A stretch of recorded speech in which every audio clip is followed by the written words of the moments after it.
शहर के कोने में एक पुराना सा कैफे था, दैश गमों की चाय। नाम अजीब था, लेकिन उसमें कुछ ऐसा जादू था कि जो एक बार वहां आता बार बार खींचा चला आता। वहीं रोज शाम को एक नौजवान बैठा करता था, आदित्य। उसकी आंखों में गहराई थी, पर चेहरे पर उदासी। वह हर शाम एक कोना पकड़ लेता, चाय का कप और एक डायरी साथ होती। लोग कहते थे वे किसी को बहुत चाहता था। शायद अब वो लड़की उसकी जिंदगी में नहीं रही। 2 साल पहले की बात थी। आदित्य एक कॉलेज में गेस्ट लेक्चर देने गया था।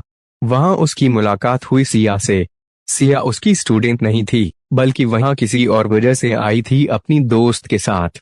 लेकिन आदित्य की बातों ने उसे बांध लिया।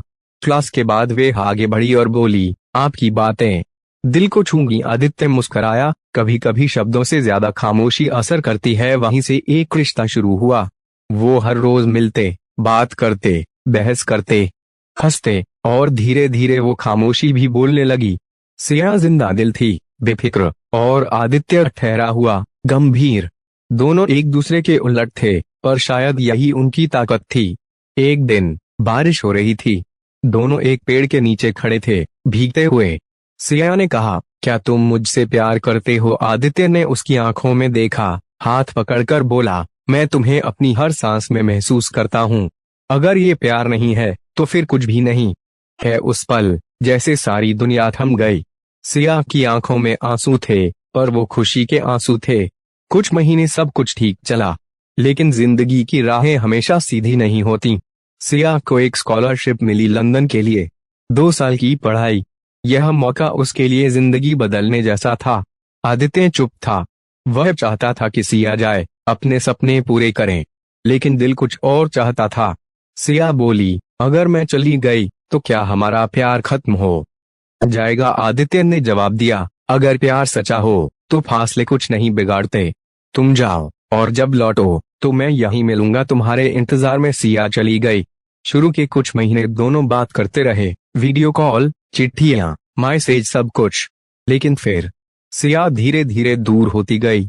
जवाब आने में देरी होने लगी, कॉल्स मिस होने लगे। एक दिन आदित्य को एक चिट्ठी मिली। उसमें लिखा था, आदि, मुझे माफ करना। शायद हम दोनों अलग अलग दुनिया के लोग हैं। मैं अब वो सिया नहीं रही जो तुम्हें अलविदा कहकर गई थी। यहाँ की दुनिया, यहाँ के लोग, सब कुछ बदल गया है। मैं तुम्हें बहुत चाहती हूँ, पर शायद प्यार हमेशा साथ रहना नहीं होता। तुम हमेशा मेरे दिल में रहोगे, वो दिन और वो रात। आदित्य ने बस अपनी डायरी को गले लगाकर रो लिया। अब का आदित्य, अब 2 साल बीत चुके हैं। सिया वापस आ चुकी है, लेकिन आदित्य से मिलने की हिम्मत नहीं हुई।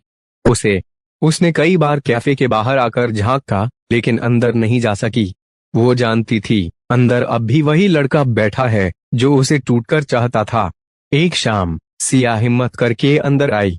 देखा, आदित्य सामने बैठा है। वही डायरी, वही चाय, पर अब आंखों में गहराई कुछ ज्यादा थी। सिया बोली, क्या अब भी मुझसे प्यार करते हो? आदित्य ने एक पल देखा, फिर मुस्कराया। प्यार करना छोड़ा ही कब था? सिया की आंखों में आंसू आ गए।